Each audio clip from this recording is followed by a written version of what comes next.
Page 249. It's audible from here. Chapter 594, Banquet.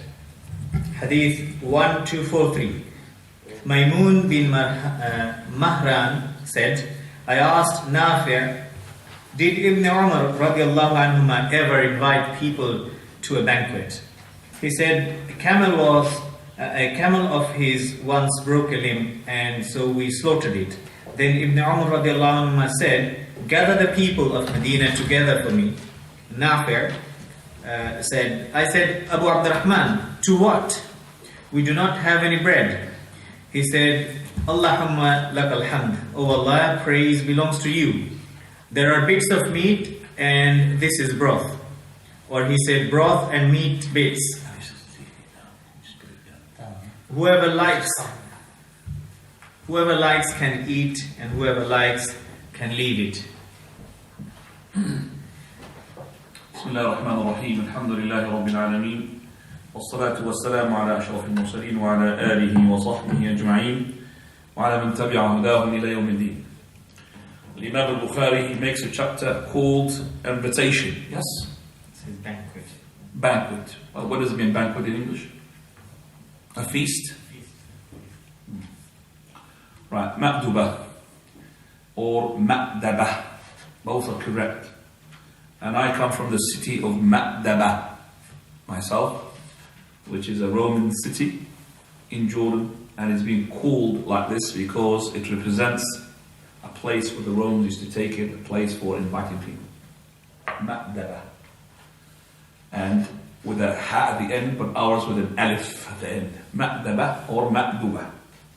Imam al-Bukhari, he puts this chapter in order to show the excellence of inviting brothers, relatives. It's very good. And it's a good act because it's from the action of brotherhood, the action of strengthening the brotherhood, the action of, as well, at-tawasi bil-haqq wa at-tawasi bil-sabr. It is very good.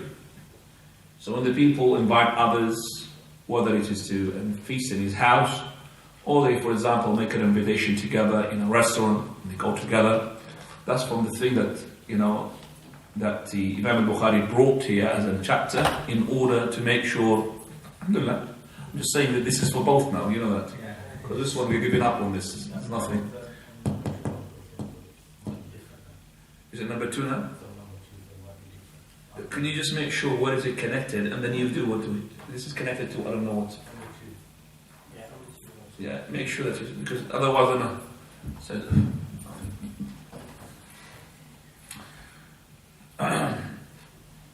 So the Imam al-Bukhari brought this, as I said, chapter 2, show us the excellence of making food and inviting others from the brothers. And in this he brings from Maymun ibn Mahran or Mihran, and he's from the ear of the Faras. He said, I asked Nafi'. Nafi' is always the person who's connected to Abdullah ibn Umar, and he was a servant. Nafi', he says, verily, he was asked by Maymun, I have asked Nafi', did Abdullah ibn Umar used to call for a feast, a banquet, or an invitation? And this is a question to a person who is the most knowledgeable of Abdullah ibn Umar, who was with him all the time. And we learn from this that if the person wants to ask about somebody, he asks the closest. He doesn't go to somebody who's not connected and then he asks about a person. So he said, what did he say here in English? Is saying, let me make sure the translation is correct. He said, did Ibn Umar what did he say? He said, I asked. You're not following me. Allah ibn Umar, what did he say? What Nafi' he said? I asked. He said a camel of his once broke a limb, and so he we said slaughtered a camel was broken. Actually, meaning he said yes. Right. So we said he asked him, and did Abdullah ibn Umar, he used to call for the invitation. He said yes. Right. So he said verily yes. So the one yes is not there. There is something which is called yes. He said yes. He used to call. And from one of those invitation events that happened at that time is that and camel was broken. Broken, that is, he was struck with something, either broke his leg or whatever. and we have slaughtered it. Slaughtering a camel which is a broken leg is no problem, inshallah. And when you slaughter a camel, you're getting at least 80 kilos of meat. This is the minimum weight of a camel, which we call it qa'ud. Qa'ud is a small camel, baby camel. So if you've got a proper camel, you get more than 150. Okay, this one is 80 kilos. 80 kilos. When you have 80 kilos of meat, each kilo would give at least 6 people.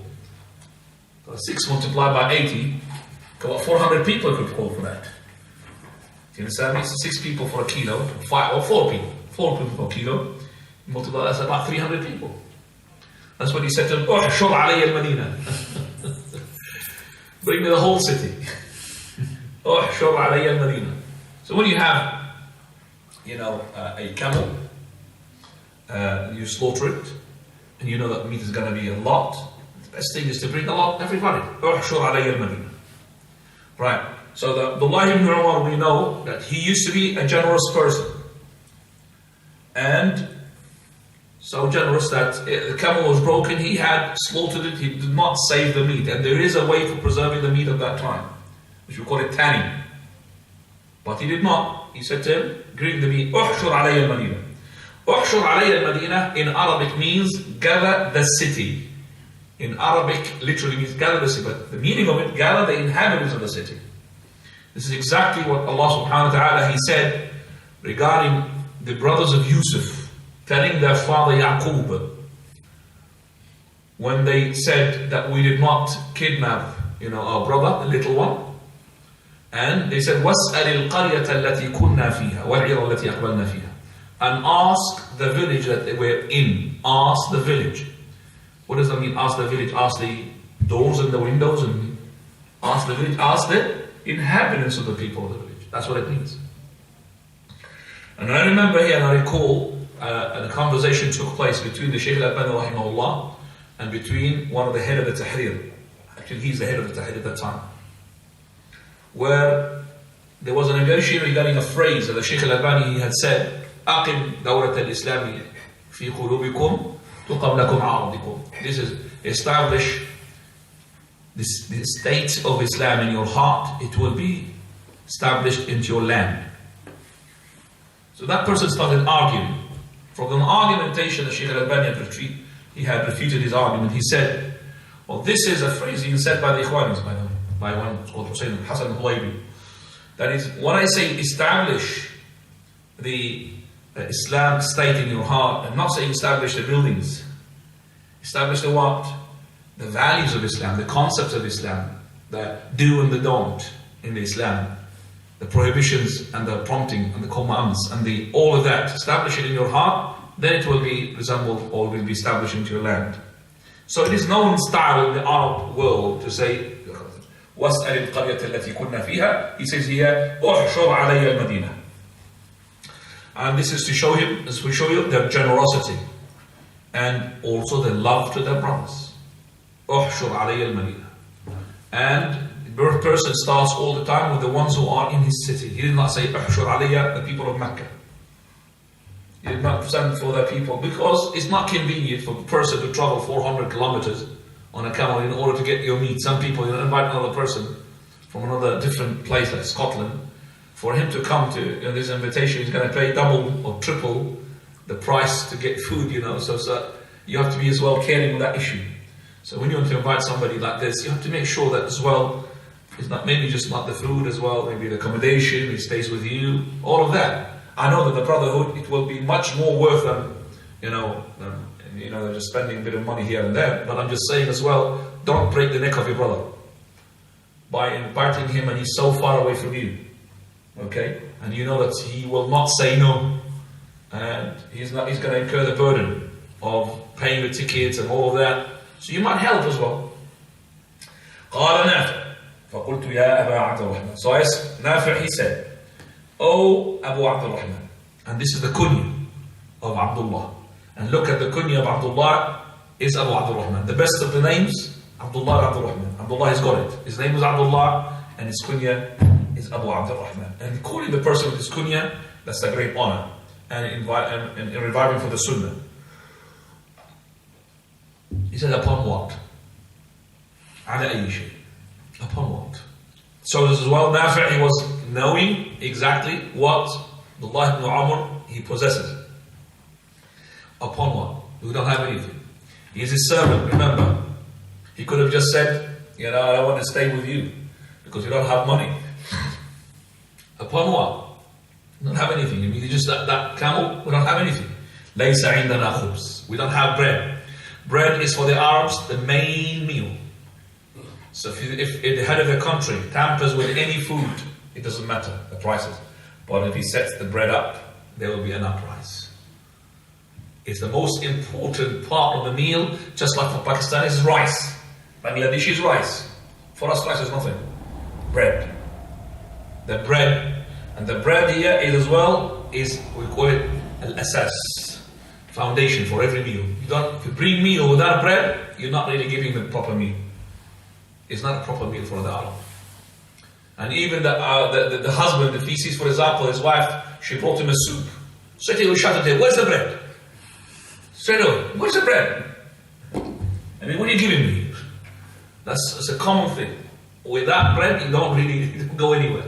So make sure that you got the bread. So he said to him, we don't have bread. He didn't say we don't have cheese. We didn't have dates. We didn't have anything. What's important? The bread. Because the bread for 80 kilos of meat at least, that's a lot of bread. It's not really simple bread.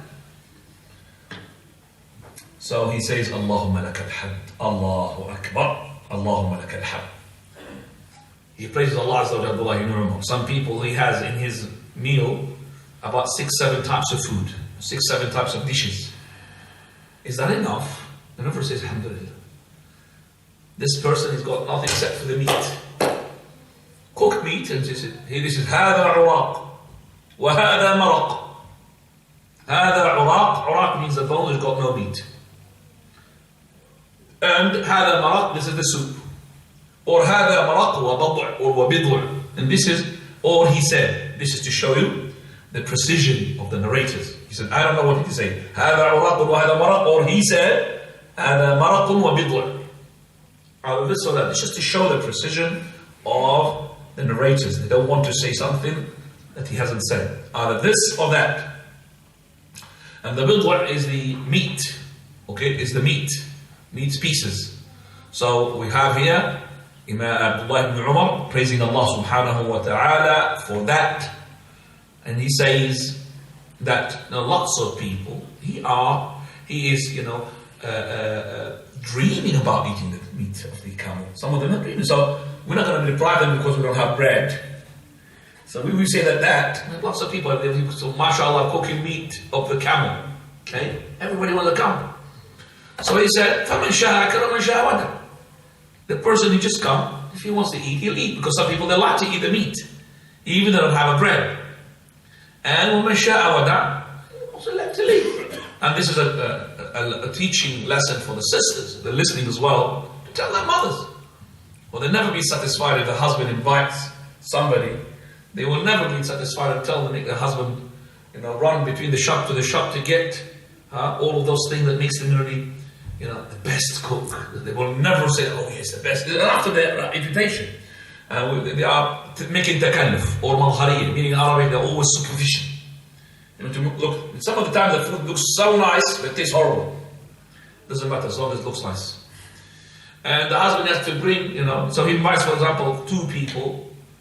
The wife, she might cook something which is enough for 20 people. It's only 2 people eating. Why we want to give that so many dishes for that person? The person comes, you make him one dish, 6-7 cooks. So 6-7 pounds or 4-5 pounds on top of the gas cook. This and this and this and this. Why is that? It's not called entertaining, this is called extravagance. Right, now. Further. And by the way, the more people that you get, the more reward you're going to get. Because you are applying the sunnah, all of them going to say Bismillah, and remember, the one who eats his food is to be the taqi. وَلَا تُصَاحِبْ إِلَّا مُؤْمِنًا وَلَا يَأْكُلْ طَعَامَكَ إِلَّا تَقِي. Don't in company except for a believer, and don't let anybody to eat food except for a taqi. Now, chapter 595, circumcision. Companions as well, they are Simple. They're not really, these people who are overburdening themselves. It's simple. Now. Hadith 1244. Abu Hurairah radiallahu anhu said, the Messenger of Allah sallallahu alayhi wasallam said, Prophet Ibrahim alayhi salam was circumcised when he was more than 8 years old. He was circumcised at Qaddum. Abu Abdullah al-Bukhari rahimahullah said that Qaddum refers to the name of a place. Al-Imam al-Bukhari, he brings this chapter titled called Al-Khitan. Khitan means circumcision. Circumcision, the Prophet ﷺ, he made it from the sunan of al-fitrah, the points that corresponds to the nature of mankind. He said, Ashrun min al-fitrah, 10 from the al-fitrah. Okay, and he said as well, another one on another occasion, 5 from the fitrah. 5 from those points that corresponds to the nature of mankind. He said one of them, al-khitan. Al-khitan.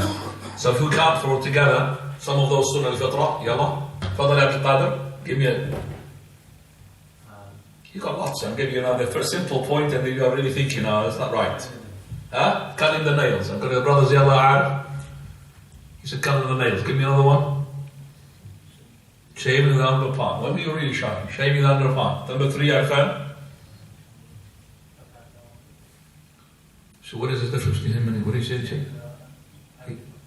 He see the private part? I said, no. You're not paying attention. Well, it's supposed to be plucking the underarms. Plucking. And you are. Shaving the private pubic hair. Okay, number 4.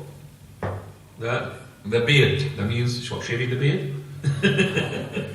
Letting go of the beard. Number 5. It's getting difficult now, isn't it? No, not you. I'm talking about him. I'm not cross-eyed that much. Please. Further. Not shaving the moustache. Trimming the moustache. Trimming the moustache. Okay, we were number 6. Brother. Number 6. No? Okay, anybody number 6? Doctor? Further Al-Qadr. Between knuckles. Asl Baraja. Number 7. Further. Huh? Rinsing the nose. Very good. Rinsing the nose. Rinsing. Okay. 8. There's a nose. Go to the mouth. Gargling. So, gargling. Rinsing the nose. It's 9. Okay, what else? Circumcision. Circumcision. So, this is as well. So, we have cutting the nails. What are the ones which are timed by 40 lines? Further. Nails. The hair of the underarms and below, and the mustache. Those are the 4 are lined with or timed with 40 days. The hair of the underarms, the hair of the pubic hair, the nails and the hair of the mustache. Right. Al-Khitan, Imam al-Bukhari brings it in Al-Adab, chapter of etiquette. The whole book is about etiquette. Al-Khitan. Al-Khitan, according to the Islamic juristics, is to be compulsory upon the male, and is to be not compulsory upon the female. And the female, the scholars differ. Is it mustahab or is it just mashru', permissible? We say it is mustahab in the countries which are hot, where the clitoris will be longer than the countries which the women are cold. So the cold countries, the clitoris will not be as long as the hot countries. So it is not compulsory. It is compulsory in the men because of number of issues. It is yes from the Sunan al-Tahara, Sunan al-Fitra, corresponding, the points correspond to the nature of mankind, but because also it is a source of tahara. When the person, a man, urinates, then he's not circumcised, then that urine will be into that part, which is that extra meat that covers the head.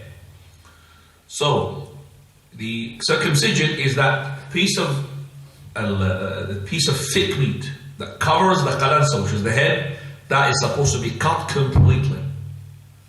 So in order not to cover the private part's head, it's supposed to be cut completely. And that because it's a source of tahara, it's a must upon the men to do it. It's upon the men when they are to do it to their children when they are young. There is no such thing as called the seventh day. You could do it in the first day. You could do it in the second day. Do it in the third day. There's no preference to do it in the seventh day. Any hadith talks about the seventh day is unauthentic. You could do it up to when it is the age. So the child, he has to do it, or so you must do it for the child up to the age of puberty. He's not allowed to postpone it after the age of puberty. But the more you delay it, the more painful upon the child. Because that skin will get thicker and thicker and more painful for the child. So the child is better from the first day he's born to cut that piece of meat. That piece of meat is going to be returned to you when you are gathered on the day of resurrection. Okay? Ghurla. That means you're going to go back as you were. When you come out of the grave naked, that piece of meat will return back to you. We said it is compulsory because as well, this is the Millat Ibrahim. And وَمَنْ يَرْغَبُ عَنْ مِلَّةِ إِبْرَاهِيمَ إِلَّا مَنْ سَفِهَ نَفْسَهُ. The one who is going away from the path of Ibrahim alayhi salam, except for the one who is fooling himself. And Allah subhanahu wa ta'ala says, ثُمَّ وَحَيْنَا إِلَيْكَ أَنِ اتَّبِعْ مِلَّةَ إِبْرَاهِيمَ حَنِيفًا وَمَا كَانَ مِنَ الْمُشْرِكِينَ. We have revealed to you, O Prophet Muhammad, to follow the Millat Ibrahim, the path or the Sunnah of Ibrahim alayhi salam. This is Surah Al-Nahl, verse 123. So, Allah Azza wa Jal is telling us that we have to follow Sunnah Ibrahim. And Ibrahim alayhi salam, when he became 8 years old, the command from Allah Azza wa Jal that he has to circumcise. So, when he wanted to circumcise himself, okay, he circumcised himself by himself. قال اختتن إبراهيم بعد 80 سنة.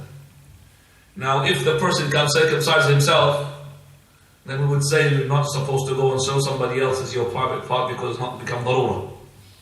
Do you understand? It's not compulsory. If it's compulsory, if it is darura, it is a necessity, then we would say, yes, no problem for a person to see the awrah of another person because of it is what? It's a necessity or it's compulsory. But as I said, Ibrahim alayhi salam, he had made circumcision when he was 80. Now, it doesn't say, did he make the decision on himself or by somebody else? But we say the word, قال وَاخْتُتِنَ بِالْقَدُومِ or بِالْقَدُّومِ. Abu Abdullah, Imam al-Bukhari, he says al-Qadum, meaning a place in Bilad al-Sham. It's a place, he says, and it's a place in Bilad al-Sham. And actually, it could be read by al-Qadum or al-Qaddum, and both words, they mean both meanings. A meaning which is the place, and also it means the tool by which he had made the circumcision with. And the circumcision, al-Qadum or al-Qaddum also, the name of the place in Bilad al-Sham, is the axe. You know the axe that cuts the logs in the tree? What do you call that? Axe. Sharp little tool like that. That's the axe. That's the, you could say, the operation tools at that time. There was nothing like, for example, little scissors and all of that. The comfort that we have in these days with the anesthetics, and it was really painful in those days. Here, these days, mashallah, the child doesn't feel it at all. So Imam al-Bukhari had chosen that, but we have Imam Ibn Qayyim rahimahullah. In his book Tuhfat al-Mawdud bi Ahkam al-Mawlud, he had said from 15 you could say from 15 principles. He had mentioned 15 points to say, number one, that the circumcision is compulsory upon the men. So he brings it from 15 points there. He details in there 15 points regarding this issue to say that the compulsory is compulsory to circumcise yourself as when you are a male. And also he says that the al-Qadum, he is supportive of the meaning of that is the tool rather than the place. So it is the alat al-Najjar, which is the axe, not the place in Bilad al-Sham. And it could be both, that he had done it with the axe in Bilad al-Sham. Wallahu a'lam. But we say here that from the thing that we should know regarding the circumcision, that if, for example, I'm not comfortable with the microphone, still giving me here. If, for example, the male did not do it, either he did not do it because his parents, that's number one, did not do it for him, or number two, he was ignorant, that's why he didn't do it himself, or he didn't do it to his children, or number three, he embraced Islam on his own. So one of the three reasons. Again, either this person, okay, he did not do it to his children because his the father did not do it to his children because he was ignorant, or the father, he did not do it to himself. What did I say? The third reason, I said, it is actually that the person, he did not embrace Islam later on. Either he did not do it, okay, for his children, so they grew up without having the circumcised, or the father, second one, he did not do it because he did not realize that he should do it, because some people think it is not really compulsory. And the third reason, we say that is because he is just embraced Islam. Once he embraces Islam, we tell the brother it's compulsory upon you to do it, unless that we will say that regarding the issue of the circumcision is that it is compulsory on the male, and it is permissible to say maybe it is recommended for the female. The female, we're going to talk about them now in a minute, inshallah. This action, we said it is compulsory even if the person had embraced Islam, unless they said to the doctors it's going to have side effects which are life-threatening. Did they have that? Okay. I'm just saying this because I've read some of the reports from another doctor. He's a da'iyah. He's making this, and I said, is there maybe there's something wrong with his private part that he needs, special thing, an operation or whatever? No? Go to the doctor. But we'd say that necessity all the time is still there. So I know for a fact when the person is old, he's scared to circumcise himself. It's because he's scared to go on into full anesthetics, isn't it? Chapter 596, female circumcision, 1245. Ummul Muhajir said, I was captured with some girls from Byzantium. Uthman radiallahu anhu offered Islam to us, but only myself and one other girl accepted Islam. Uthman radiallahu anhu said, go and circumcise them and purify them. We find that in the chapter, 14245, yes? 1245. The 1245 is an authentic.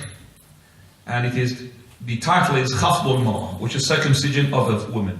1245. So we say that it's unauthentic, but the chapter title, Khafdul Mar'a. Khafdul Mar'a is to circumcise the woman. Circumcision of the woman, we had that from the Prophet ﷺ. When he said, إِذَا الْتَقَى الْخِتَانَانِ وَجَبَ الْغُسْلُ. Prophet of Allah, he said, when the circumcised part meets the circumcised part, then wash is compulsory. What is circumcised part here? Circumcised part means the male circumcised part went into the female circumcised part. When the penetration takes place, even though without discharge or ejaculation, this will entail that you must, both of them, have a ghusl. إِذَا الْتَقَى الْخِتَانَانِ وَجَبَ الْغُسْلُ. So here, this hadith in itself tells us that there is a khitan, circumcised part for the woman. Also, we have the hadith of Atiyah, and you'll find that in the Silsila Sahihah, Shaykh al-Albani rahimahullah, number 722. He says to Atiyah, when she was a person who used to circumcise women, أَخْفِضِي قال لكن فأشم ولا تنهكي. When you circumcise that clitoris part, you don't cut all of it, and you don't leave all of it. Just touch. The circumcision is touch. فأشمي. He says فإنه أسرى للوجه وأحظى للزوج.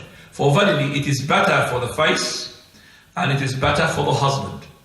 So when you do it little, okay, it is better for the face, because if you do it nothing, if you leave it nothing, it's not good for the face, because the woman, she will have her lust on extreme, which is not good for her. And if you do it too much, it's not going to be good for the husband. So in both, that is the women who are specialized in this thing, they know what I'm talking about, that they will not cut too much and they will not leave all of it. This is, as I said, in the female circumcision. Now, female circumcision has been labeled to be barbaric. Okay? Now, female circumcision, alright, is being done by the Christians. The Christians, they do female circumcision. Alright? The Jews, they don't do it. But the Christians, they do it. And if any country does not allow, like here, they don't allow circumcision for the female. Okay? They allow it for the male. Okay? They allow for the female. Alhamdulillah, the Jews are here. So, we have the Jews, alhamdulillah, that we have protection for that. Jazakumullahu khayran for that. So, circumcision, for the women, if they're not allowed, we're not allowed to do it. But I know it is a common practice in the African countries. I'm going to ask our brothers from the Somali, is that a common practice? Yeah. So do you have, you're not Somali, shaking your head? Okay. You're not a Somali, you change your identity. Is it known to you as well? Yeah. It's known. So what do they do it when they are little girls? Yeah, under 10. Under 10 they do it. But the boy, we usually do it younger than them, isn't it? No, under 10. It's under 10. Not younger than the girls altogether, is it? Yes. Now, so for the Somali people, African people, it's a common thing. For you, really? Subhanallah. It is not compulsory on the female because their tahara, purification, does not require their circumcision. Do you understand that? When they urinate, it's different mechanism from the male urination. Male urination, they need to have that circumcised part to be taken away. They have to have circumcision because that will be be put inside. And the doctors know what I'm talking about. Yes, it will be inside, and it will be no good for the person. He might as well have later on inflammation or whatever. It will cause lots of things. But for the female, it doesn't really that much. It doesn't really affect her tahara. That's why it's not compulsory. Right, the hadith is not authentic, but we're going to have an authentic hadith in a minute. Okay, 146, chapter title? Chapter 597, Invitation to a Circumcision.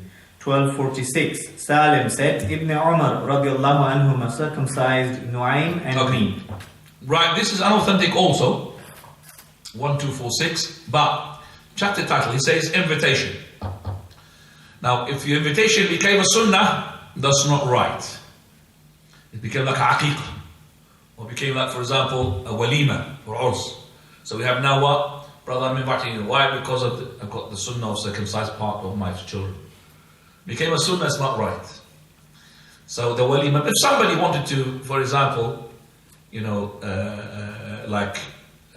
make the family happy on that day himself, yes, no problem, but to invite other people and making a sunnah, that's not a sunnah. Right, so the chapter title, Ad-Da'wah fil-Khitan, is not supportive. So we don't really, that chapter title is not supported by a proper authentic, but we do have the following chapter, which is? Chapter 598, Amusement after a circumcision. Amusement. What is amusement here? Amusement means to make something to the child in order for him to not sort of experience the pain of that, to take his mind away from the pain, because it's a painful thing. So the amusement here for the children, or to take their brains away from the pain. And this is not for the adults. Prophet Ibrahim, when he was 80 years old, he didn't have amusement for that. Okay? So the amusement for the children, because the children is painful for them. And I remember when I was circumcised and my brothers are circumcised, when they do the circumcision, they do the circumcision in multitudes. Because the person who does the circumcision, he comes, once in a while at that time. So if he comes to the locals, we have, for example, the family of so-and-so, all the boys will be lined up. So I remember the family, they had about eight children, 8 boys. All of them lined up, regardless of their age. So one of them was, for example, 8 years old, or 7 years old, or 4 years old, or 3 years old, 2 years old. And all of them, they had the second, and I remember they were in pain. Because there was no anesthetic that day. They were painful. And they were really shouting, some of them, crying, screaming. And I remember the amusements taking place from the grandmas. Their grandmas, I've seen them. They are making the march forward and backwards with their cups in their hands and making sound. And they're going in front of the children with the cups. Okay? Just to make the children what? Mind away from the pain. Does you do it in Somalia? You don't do that. No African drums? No. Right. So this is it was a common practice that days to think that maybe these days, I don't know, they're going to give me PlayStation. But alhamdulillah, the medicine profession is being so much advanced. Okay? And the advanced of it is that they do it when they are 1 day old. Because before they don't do it when they're 1 day old. They have to wait for them until about 4 or 5. Because they don't know how to treat them when they are little babies. But now, we do it, mashallah, in the hospital straight away. And we've got anesthetics, we've got lots of things at the baby. So once the pain taken away, I don't need to do that amusement. So as long as the pain is being taken away, the mind of the child is not there, it's no problem. Let's just talk about now the incident that took place. And that, Alqamah, she says. Alqamah said, when Aisha radiallahu anha's brothers' daughters were circumcised, Aisha radiallahu anha was asked, shall we call someone to amuse them? She replied, yes. She sent for Adi, and he came to them. Aisha radiallahu anha passed by the room and saw him singing and shaking his head in rapture, and he had a large head of hair. She said, oof, shaitan, get him out, get him out. Oh, he's got long hair, it says, yeah? Right, okay. Alqamah, she says that the daughters of the niece of Aisha radiallahu anha, they were circumcised. Here means the girls have been circumcised. So this is a circumcision for the girls, the nieces of Aisha radiallahu anha. And Aisha, she was asked, because she's the auntie of them, shall we call for somebody to amuse them, to take their mind away from the pain? She said yes. So that means, if she said yes, that means to be common practice at the time, and she had taken the approval from the Prophet ﷺ. So she said, فَأَرْسَلَتْ إِلَىٰ عَلِي. Ali could be a name of a person. Maybe he's a singer. Because in another narration it says A'rabi. A'rabi means what? Bedouin. Another narration says A'rabi, and Imam al-Albani says maybe Mughanni. So another narration says Mughanni means singer, and maybe Fulan al-Mughanni, so and so is the singer. All that is correct. So she sent for somebody to sing for them. Sing in here the halal songs. So anything amusement which is halal is no problem. When Aisha, she passed by the house, she had seen that singer moving his head. What? Taraban. What does it say? Taraban. In like a... What is it? A musical word? In a rapture. Shake. You know the person when he hears something...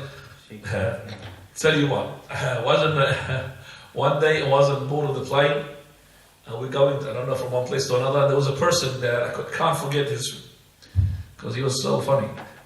He's old, and he's bold, old and bold. Like a man above his 50. You don't really see that much of amusement if you see somebody who was a youth trying to dance, and because they are a youth. But an old man, the bowl, and he had big headphones. So headphones, he's in front of me, and I'm the seat behind him, and he's moving his head. Allah, I can't forget that until today. I wish I'd just take a video of him and show it to himself. He looked like a monkey, brother. And an old monkey as well. Old. Even the monkey, when the youth is jumping up and down, yes, but the old monkey doing this, Allah understand. Because for him, moving his head with the music is no problem. But for somebody who's not listening to the music, which makes it maybe for him is acceptable, what is it? People, when you watch TV and there's a music there and people dancing, put the music down, jump up, donkeys are jumping up and down. Wallahi. Monkey jumping up and down. That's what it is. So that is the same thing which is reminding me of this singer. He's doing singing and he's moving his head. Aisha, she said, radiallahu anha, uff! Uff means that something that you say when you don't like something. Uff! وَلَا تَقُلْ لَهُمَا أُفٍّ وَلَا تَنْهُرْهُمَا. When you don't say to your father, don't say uff even to your father or your mother. Shaitan. So the shaitan is the one, he's all the time with the music. Shaitan. Okay, shaitan. I'm not talking about the Indian movement of yes or no. That's different. Because this is the culture of yes or no. I'm talking about the movement for the music. Because he's doing with the music. So I'm not really here taking sort of ridiculing of a particular sect or something. Because I know that when I was in India, everybody shakes their head. Because they say yes or no or whatever. This is not to do with the song, singing. Look, this person is, in a musical way, and he's got long hair. Now the long hair, it doesn't matter. As long as you're covering it. When the longer you're using it, especially when you move it around, the hair moves around with you as well. So she said, get him out. Here, Tagir al-Munkar. Changing the evil. Straight away. Get him out. We don't want him. And straight away. So Aisha, she's saying this to a person who's thinking like this. How about if she comes now and sees what's happening? What these singers are doing. They're not just doing, they're doing acrobatics. Wait. They're dancing, But they are shaking their waist and shaking their chest and maybe jumping up and down. Different type of dances these days, isn't it? And here we have as well been affected by some of the cultures which are coming from the West. People, they're using as well, like they're boxing, but they're dancing. They're boxing and they dance. And used by the Sufis as well, chanting, "Oh Muhammad, oh Muhammad," and at the same time as well, dancing. And that dance as well took form of, either I've seen them, like, what do you call that? Break dance. That break dance, Sufis chanting Muhammad, saying break dance, and they're shaking their shoulders. All of in Africa, they've got hats, they've got thobe, so Islamic break dance. Islamic break dance. And as well, the Turkish whirling. You know whirling? Just keep rotating. And he's got his hand like this and his head, I don't know how. And they call this is Islamic. So what is she going to say if Aisha Allah, she come to see these things? She's going to get them out. There'll be nobody left in the country to get them out. Everybody's doing it. Get them out, get them out. There's no power to get them out. Before there was power. Islam has an upper hand. Now, we don't have that. Allahu Musta'an. Naam.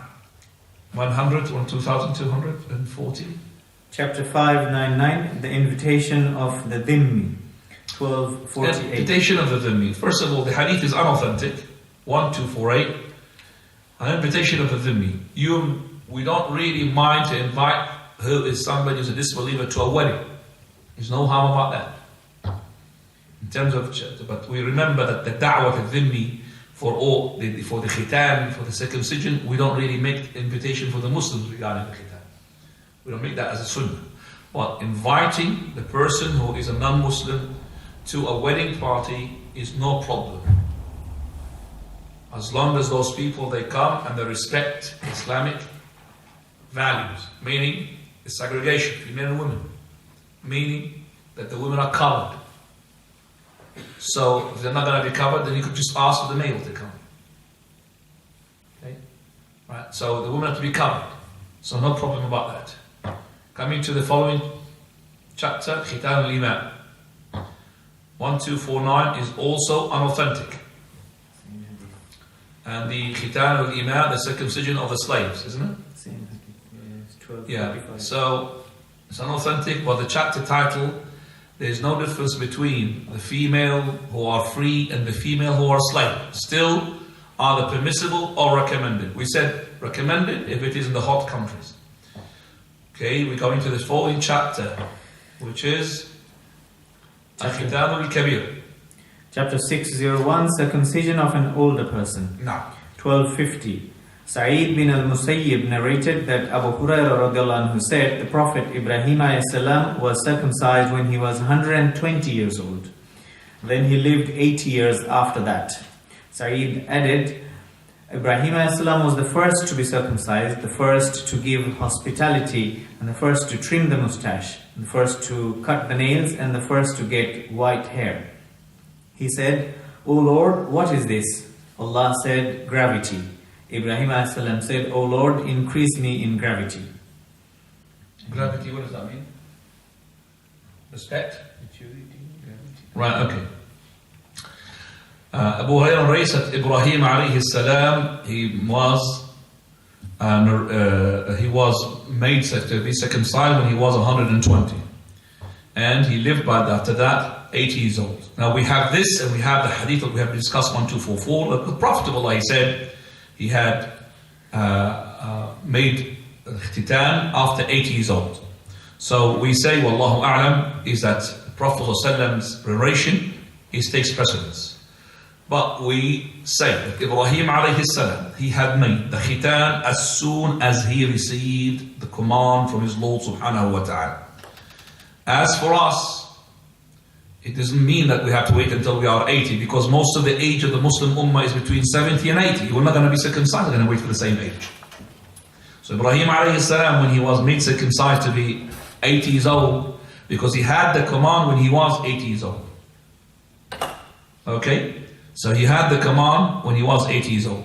It doesn't mean that, we are allowed to leave it until we are 80 years old. It's not right. We have to circumcise, and circumcision is compulsory before the puberty, because before puberty you'll not be accounted to be compulsory on your acts, but becomes compulsory after becoming, because you're going to be responsible for what you do. قال سيد المسيب. Sayyid Musayyib is a great scholar from the era of the followers. He said, Ibrahim awwala man ikhtatan. And we know that from Prophet ﷺ. Ibrahim is the first. He is the first who had done khitan. وَأَوَّلَ مَنْ أَضَافَ وَأَوَّلَ مَنْ قَصَّ الشَّارِ. The first one who had entertained the guests. And he's talking about the guests when they came. For example, Ibrahim alayhi salam, when he had the guests of the angels. Where they were going? They were going to Lut alayhi salam.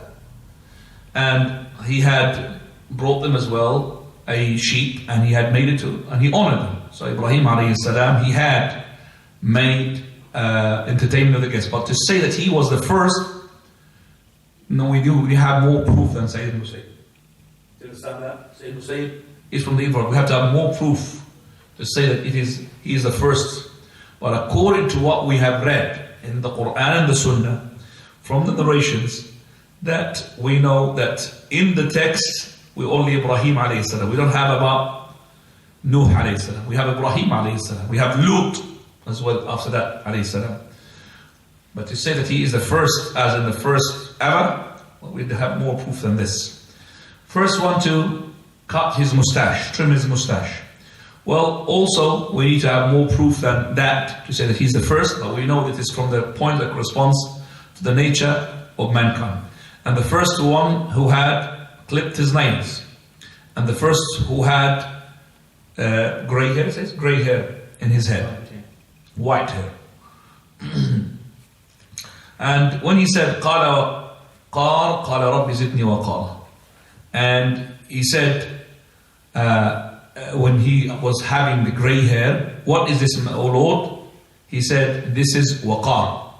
So waqar means what? Respect. When you're the person who have a grey hair, you have like, not respect, well, sedation, you'll be calm down. That's what it means. Gravity, I don't know what's the word, there's a gravity for it. But, and that's why he said, O Lord, increase me. Ibrahim alayhi salam, straight away, he had, had some sort of, he was greedy to have more of this waqar. Right. When the person has the grey hair, either he has the grey hair because he reached an age, or because of it's an inheritance, or because of worries. 3 reasons for that. So either it's worries, he gets grey hair, or because his family, some of the people got inheritance.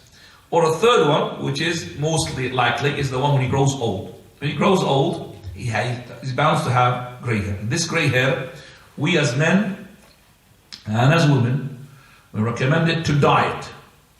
To dye it with anything which is acceptable except for the black. Acceptable means like brown, dark brown, medium brown, or not green or pink or yellow, or all these colors which are not really colors of the hair.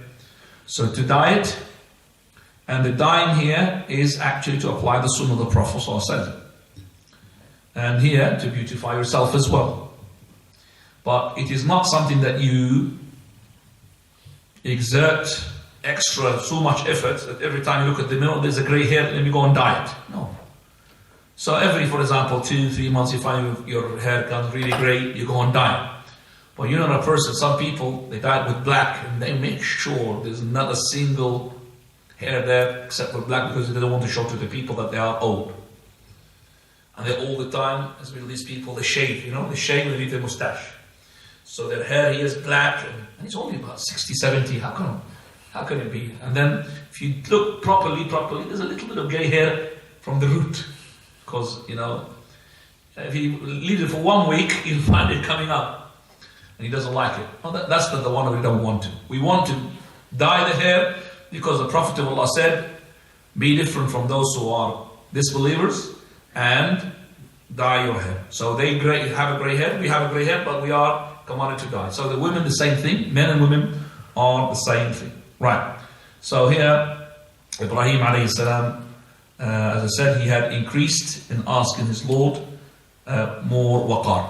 Now, and by the way, this is athar from, is not linked to the Prophet sallallahu alaihi wasallam, it's from Sayyid al-Musayyib. Can we stop here, please? Okay, right, we just have questions, please. One, two, uncle, start with uncle. Like, mashallah, uncle's grey, the henna that he is actually dyeing his hair. People, they should know henna or any dye from the chemist, no problem. Doesn't have to have henna. And the henna is as well to be mixed with the katan. Katan means to make it darker. Because some of the hair which is being dyed is really like yellow. Okay, so it's supposed to be with katan. Okay, the katan makes it more grey, more darker. Now, so how do you dye your hair, uncle? With henna. With henna. So you could, the henna is nothing to do with henna from Jannah. Okay, that's what the people think, khalas, I'm going to be. So they make henna. No, the henna, that was the dye at that time. You could dye your hair with anything. How long does it stay with you, uncle, the henna? This one will stay for 2 to 3 weeks. Only 2 to 3 weeks. If you go to the chemist, the dye will stay, for 6, 7, 8 months. Or if the dye is just the one that comes up newly. So maybe you think about uncle, not the henna, the other ones. Not 2 to 3 weeks, you give every 3, 4 months maybe. Alhamdulillah. You didn't know that it's allowed to do it with other ones? Because some people think it has to be with the henna. Yeah, so you can just go to the chemist and don't go to the male section, go to the female section. Because the reason the male section, they give you the same dye with double the price. Because the female section, and go to the ones, I'm talking on experience, you see. And go to the ones which are on another date or something like this, or they put it on sale. My dye never exceeded £1, £2 maximum. Because the dye on £10 and £8, forget about them. £2 is the best. Mostly black, main one. Yeah. And brown. Now there's brown, and you take the brown, don't take the dark brown, take the medium brown, uncle, or less. Medium or light, but don't take the dark brown. If you leave it a bit, it becomes black. Yeah, and you'll be, inshallah, looking younger for your wife. Further, uncle. I've got 2 questions, Sheikh. One is about the camel. When you eat the camel meat, do you lose your wudu? Yes, if you eat camel meat, definitely. Whether it's cooked or barbecued, you're going to lose your wudu straight away. And I heard from you that Well, I shouldn't put you off from eating camel, uncle. so I don't know how it tastes like. Oh, very nice. The one who eats it's got a taste, uncle. It's got a specific taste. The lamb has got the people who are fond of lamb, but the ones who are eating camel, they know there's a taste there that you can't get it into the lamb. You have to get it in the camel. As for the milk, there's no comparison between the cow milk and the camel milk. I'm not saying who's better, but the one who eats milk, who drinks milk from the camel, he will not go back to the cow. It's really decent, thick, creamy, very creamy. MashaAllah. Now, You mentioned that circumcision can be done up to the age of puberty, but I have heard that you must do circumcision either on the 7th 14 and 7 day, uncle, is nothing to do with the circumcision, it's to do with the aqiqah. Aqiqah 7 days, shaving of the head 7 days. Yes. No, circumcision 7 days is unauthentic. So we have the 7 days for aqiqah, but the aqiqah can be extended for a reason. You haven't got the 7 day, 14, and can be extended to the 21. But you can't plan it 21 from the beginning. It has to be on the 7th. But if you couldn't do it, the 14th. You couldn't do it, 21, otherwise you've lost the date, the time. So up to 21. As for the shaving of the hair is on the 7th, the sunnah. But you could do it, but you're not saying, if you want to strike the sunnah, 7th. But if you did not do it on the 7th, you could do it on the 8th of the 9th. Because you didn't have any excuse, or you didn't have an excuse for not doing it, because it's adab, it's harm. Prophet remove that harm. What else he said? As for the circumcision, there is a hadith, a narration which is unauthentic, which lump all the circumcision on the 7th day. 7th day also the naming of the child, but you could name the child on the 1st day. Okay, so the name of the child on the 7th, that means the maximum. Now, anything else, uncle? Okay, we'll go to that. Father, We went to synagogue. you went to the synagogue what for? Education. The school, you mean? Yeah. Okay, sure. We asked the preacher, why do you move your head around in your body? And he said to focus. Why do you remove what? Why do you move your head and your body during your... You mean like this? Yeah. To read? Praise. Yeah. And he said to focus.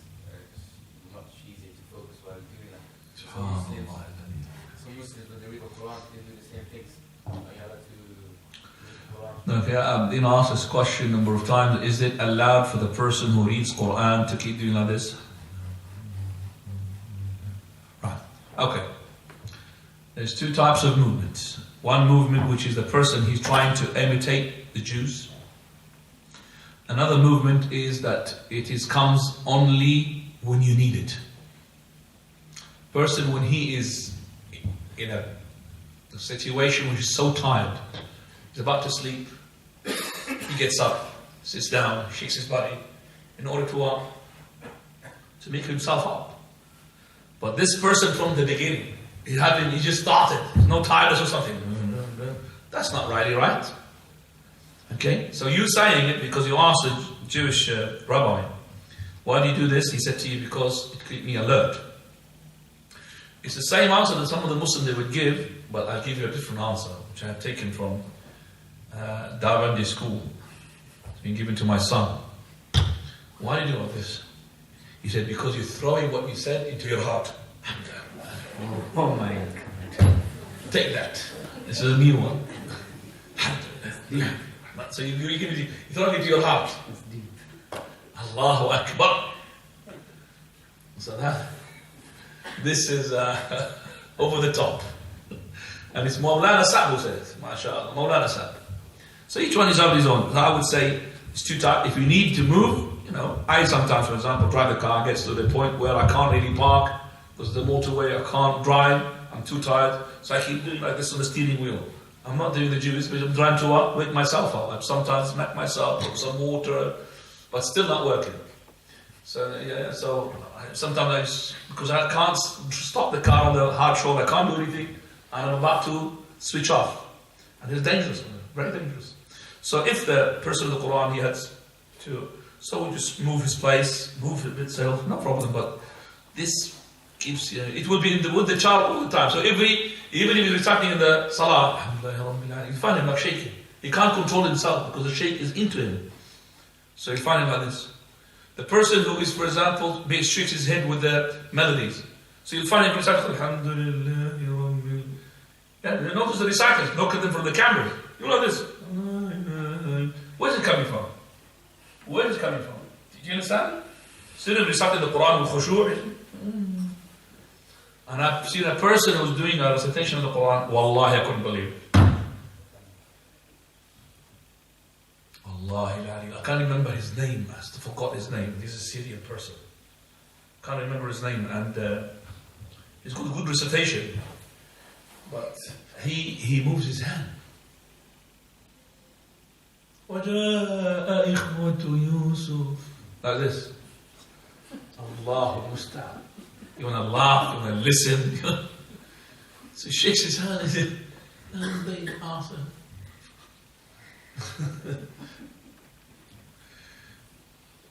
Allah Musta'an.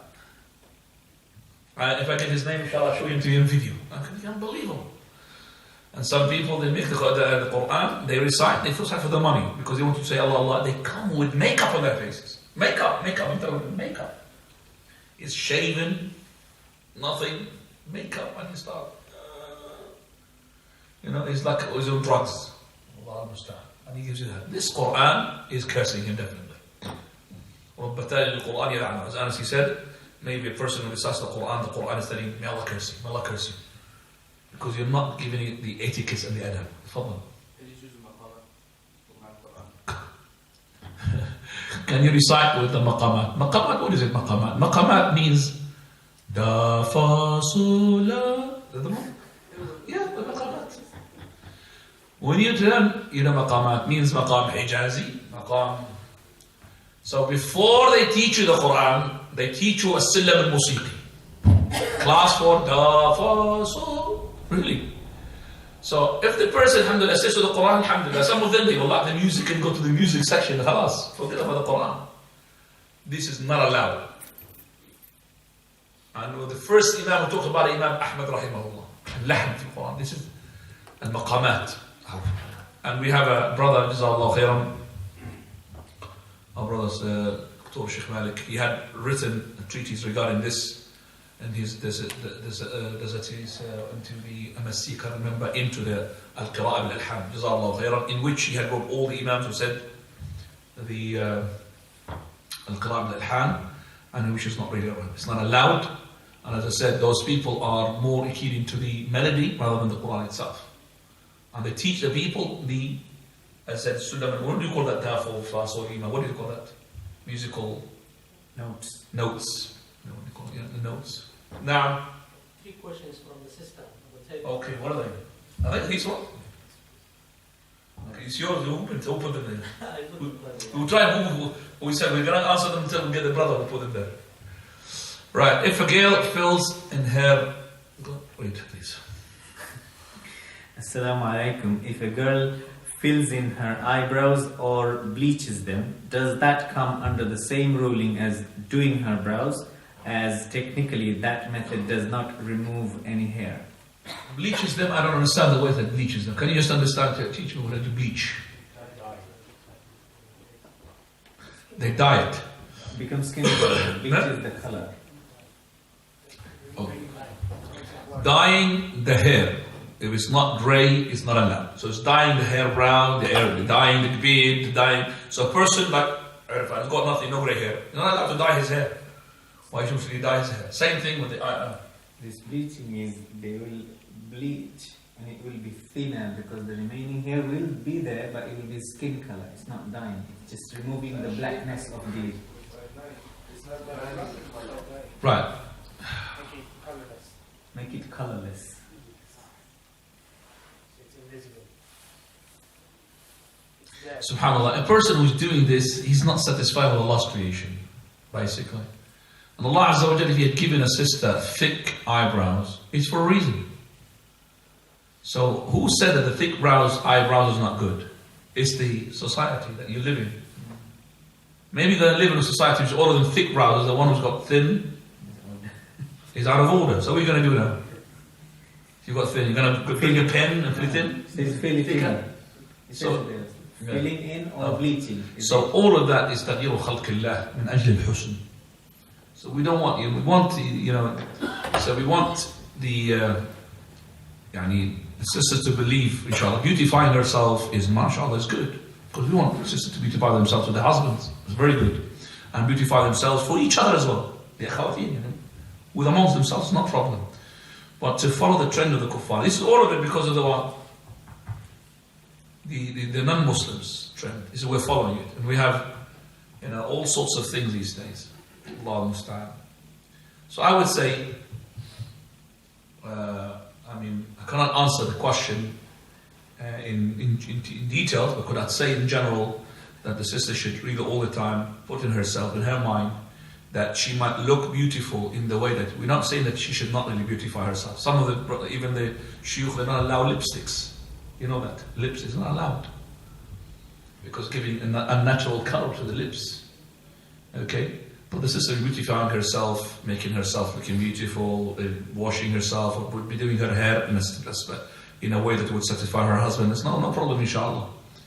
Okay, but some of those things that makes a sister looking like, unfortunately, to say that word, but like a clown. Okay, so one brother, he phoned the sheikh, Da'iyah. I think he phoned not Da'iyah, he phoned, no, Da'iyah, I think, and he was saying to him, you know, I married a woman, but following day, it is not the same woman I married. He said, what are you talking about? He said, he gave me a woman full of paint. Following day, when she washed that paint, I couldn't believe that I'm married to this woman. So am I going to be falling into sin if I divorce her? Because it's not the same woman. I want the woman that I married. It's not the one that they're giving me in that marriage, because she was so painted that he didn't see her reality. Okay, so he wants the one who's been painted. So what I'm just saying to the sister, that when the sister, she overdoes it, she's not giving the right color. So I would say within the reasonable. Too much of it is no good as well. Cooking the food too much will burn it. Now, some of the women, for example, they're dark, they're trying to bleach themselves and powder themselves to make them white. Some of them are really white or blonde, they're trying to make themselves dark and go to the sun and burn themselves. This is not satisfied with this, and this is not satisfied with that. Allah understand. The blonde is not satisfied until she burns herself, makes herself bronze, and the one who's black, she's trying to put powder and paint herself, but she's not satisfied. I mean, each one is beautiful with Allah, what He created him. Allah created you with this. Now, women. This is the question only. Forget about the men questions. Women have to wear loose clothing, but is a salwar kameez all right to wear then, or is it compulsory to wear abaya dresses?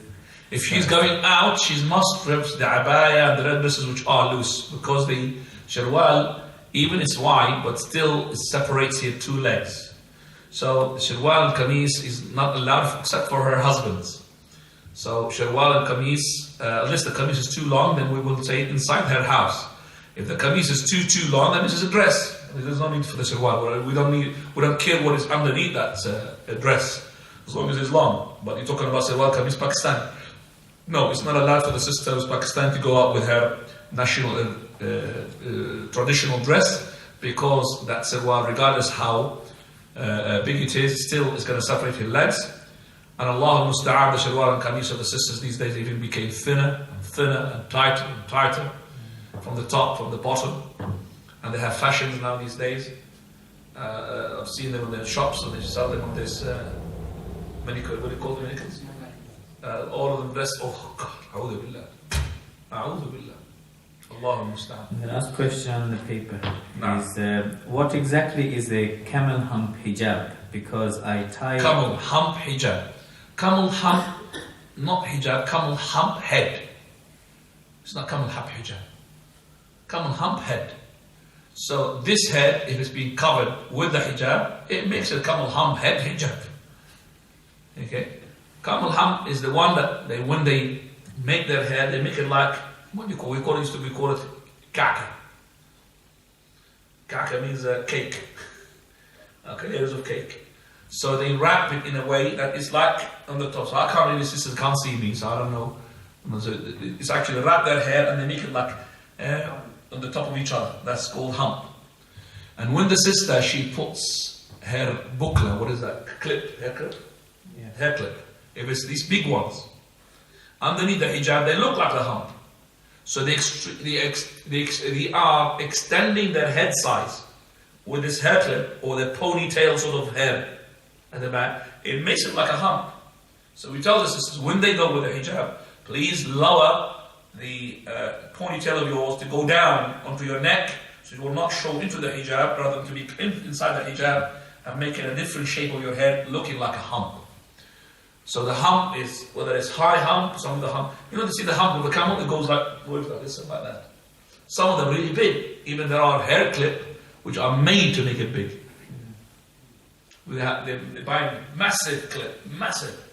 So we got this hawari here, a small hair. She put it inside, and I don't know. I mean, I don't know why do the sisters feel that it's really beautiful. For me, I'm a person who looks into halal way. I find it ugly. So I don't know those people who are the one that are beautifying themselves too, what type of people they are. You beautify yourself too. The brothers who are looking for the sister, they're looking for the sister, the one who's binding herself with the hijab. When they see her, she's not really, she looks ugly to them. She doesn't look beautiful. The more she's covered, the more she is attracted to the brother. So the person who is mashallah good, he will be attracted to the ones who are totally covered, face and everything, with a tent. You're more attracted to her than the woman she's showing. But if those women showing, they're showing not to the person who are pious, showing to the ones who are a'udhu billah, or trying to take advantage of her. And they use her for, the sexual object, basically.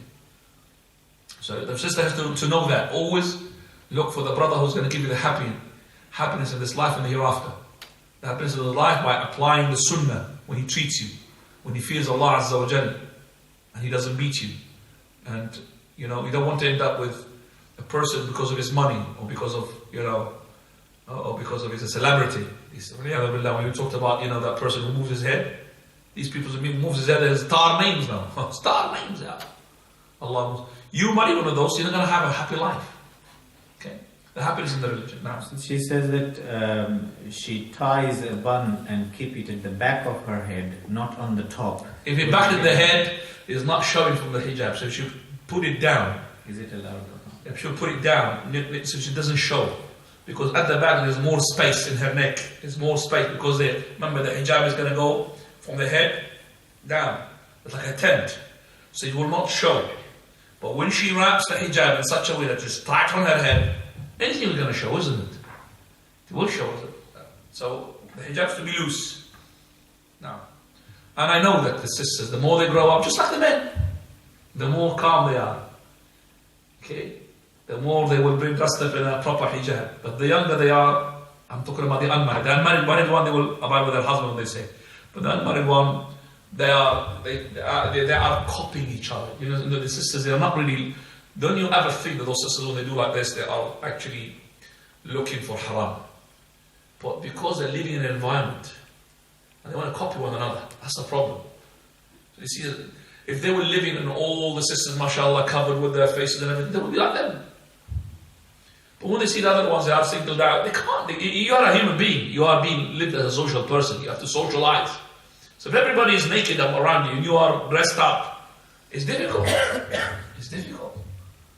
So we have to as well care for that as well. And inshallah, Allah understand. Whether you're living in a Muslim country or a Muslim country, it became the same. Almost the same. Unless you are coming from Saudi Arabia, mashallah. From those places where there is hijab and everything, Mecca, Medina, mashallah. Other than that, Allah al-Musta'an. Alhamdulillah, subhanakallah, bihamdika, ashhadu an la ilaha illa anta, astaghfiruka wa atubu ilayk.